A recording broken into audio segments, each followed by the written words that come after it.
Okay, so superdense coding is actually the complementary action to quantum teleportation. In quantum teleportation, we assume that there was a classical channel through which Alice and Bob could transfer classical information, and Alice wanted to send her qubit in the teleportation protocol. But since we had classical channel only, she sent two classical bits instead. But she coded her qubit in the form of two classical bits. So Bob received Alice's qubit state in the end. And in superdense coding, Alice wants to send classical bits, two classical bits to Bob. But now we assume that we have a quantum channel between Alice and Bob.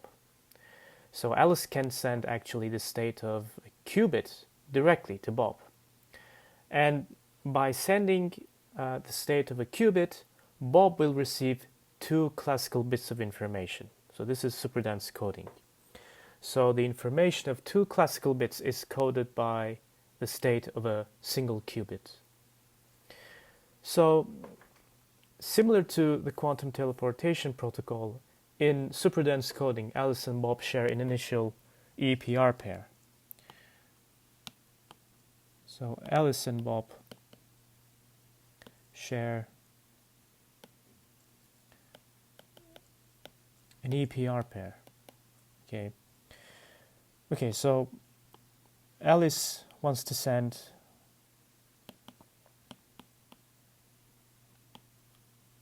two classical bits.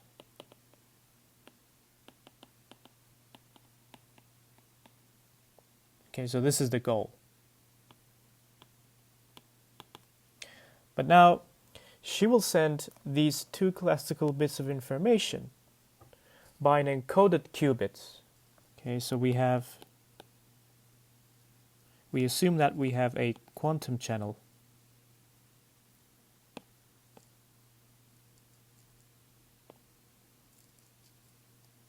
between Alice and Bob.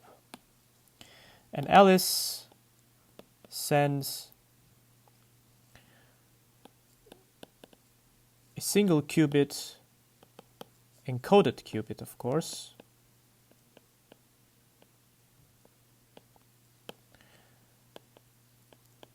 and Bob will decode this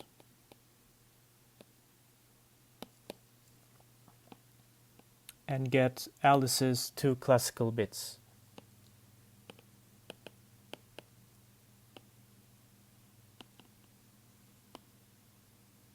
Okay, so this is a summary of superdense coding. Okay, so suppose that Alice wants to send two classical bits. Okay, so bit 1, bit 2. So these are the bits that Alice wants to send.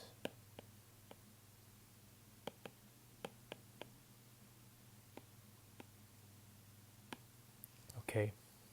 Now, we start with the EPR pair. Alice and Bob share an EPR pair.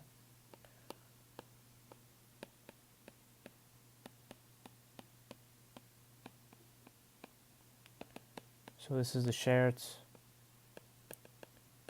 EPR pair between Alice and Bob. Okay. Now the first qubit belongs to Alice. Okay, and the second qubit, so these belong to Alice.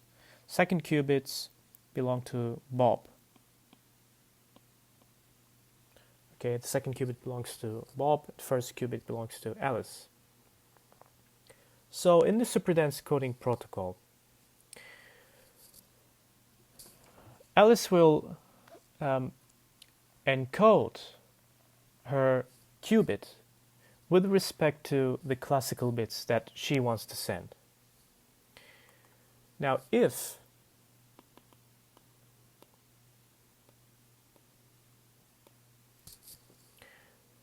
okay, so let's in fact look at case by case. So if Alice wants to send 0, 0, okay,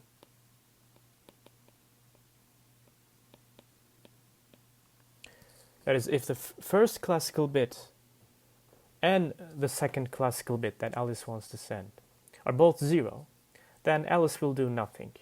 Okay, so she will do nothing with her qubits in the APR pair.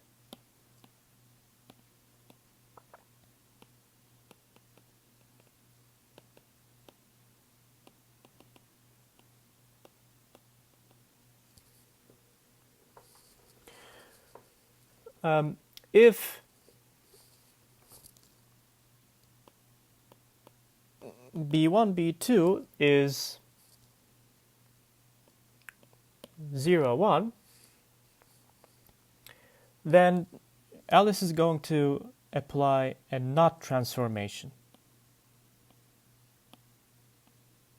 Alice applies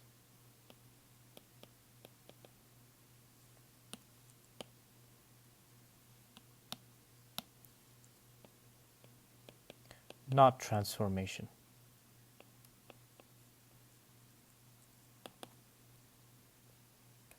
On her qubit, okay? So then, okay, we'll draw the table later on. So let's continue the cases, B1, B2. If the classical bit that she wants to send is 1, 0, then Alice applies the phase change, Z transformation.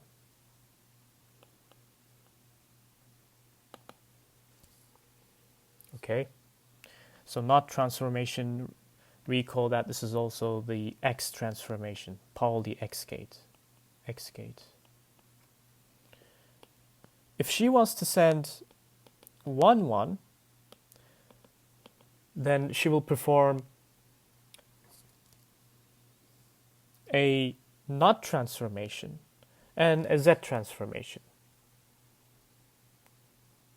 Okay, so she will apply XZ. All right, so let's draw a table.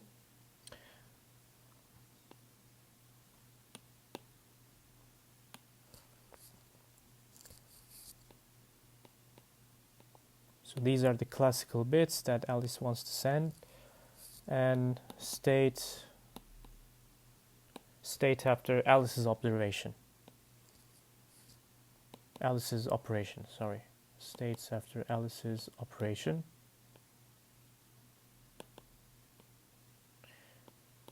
So for 0, 0, Alice is not going to do anything with the APR pair. So the shared EPR pair will remain the same.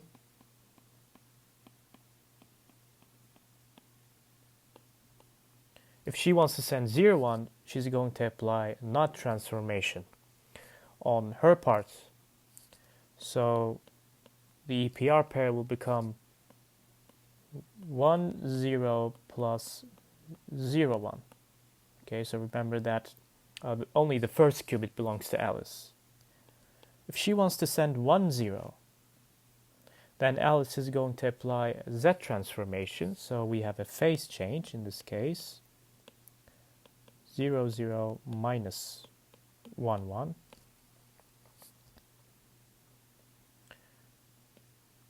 If Alice wants to send 1, 1, then we apply Z transformation and not transformation. So in this case, we have 1, 0 minus 0, 1. Okay, so now in this protocol, we assume that there is a quantum channel between Alice and Bob, and now Alice sends her qubit to Bob. Okay, second step, Alice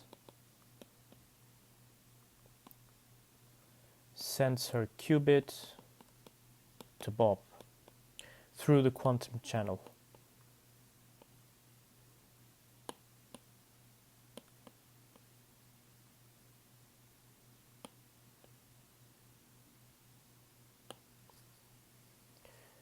Now Bob has access to both qubits of the EPR pair. Okay, and first what he's going to do is that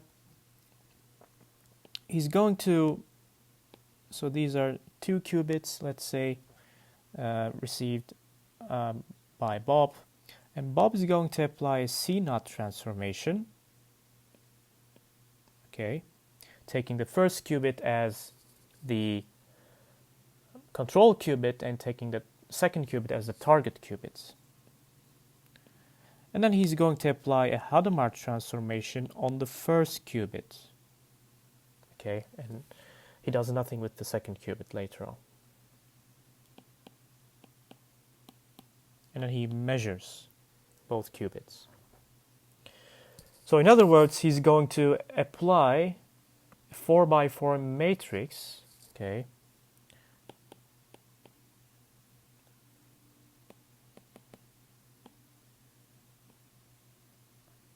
so this operation corresponds matrix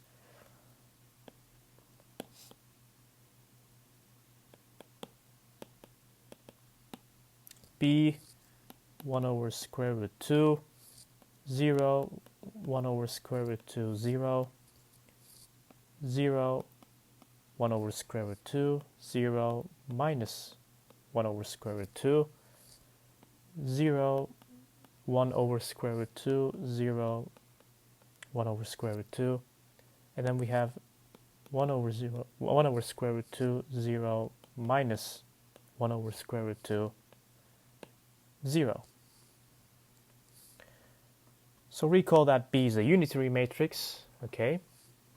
Now, okay, let's draw another table, the bits that Alice wanted to send. State after Alice's operation.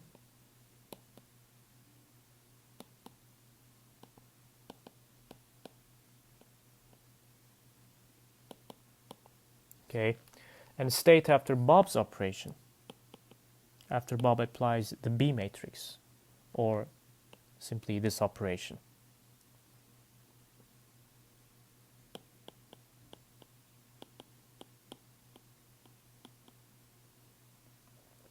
So Alice encoded her classical bits into her part of the EPR pair, and Bob simply decodes the EPR pair with this procedure, okay? And in the end, he will receive Alice's classical bits. So in the case of 0, 0, we said that we did nothing to the EPR pair. So in this case, we have 1 over square root 2, 0, 0, plus 1, 1. And applying matrix B on this state, well, we have 0, 0. Okay? And when Bob measures this state, he will simply get 0, 0, right? He will observe 0 in the first qubit, and he will also observe 0 in the second qubit. So he will have two classical bits of information, both of which are 0. So that correlates with Alice's classical bits here. Now, if Alice wants to send 0, 1, we said that Alice just applies a NOT transformation on the EPR pair.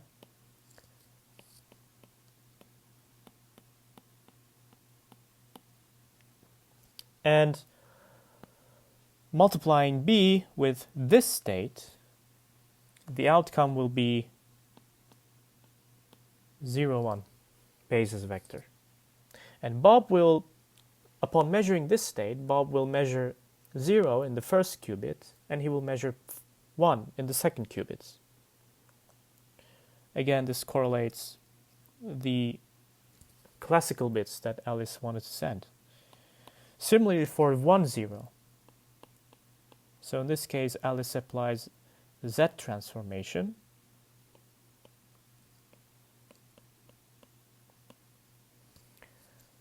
And the outcome will be 1, 0.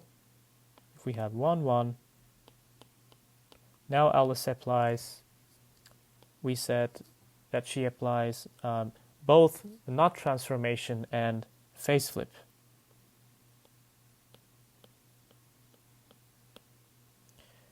And if you multiply B with this state, you get 1, 1. And this is the Superdense coding protocol, and the complement of the quantum teleportation protocol. Okay, so we finished chapter 3, and next we will start discussing quantum algorithms. So I'll see you in the next lecture.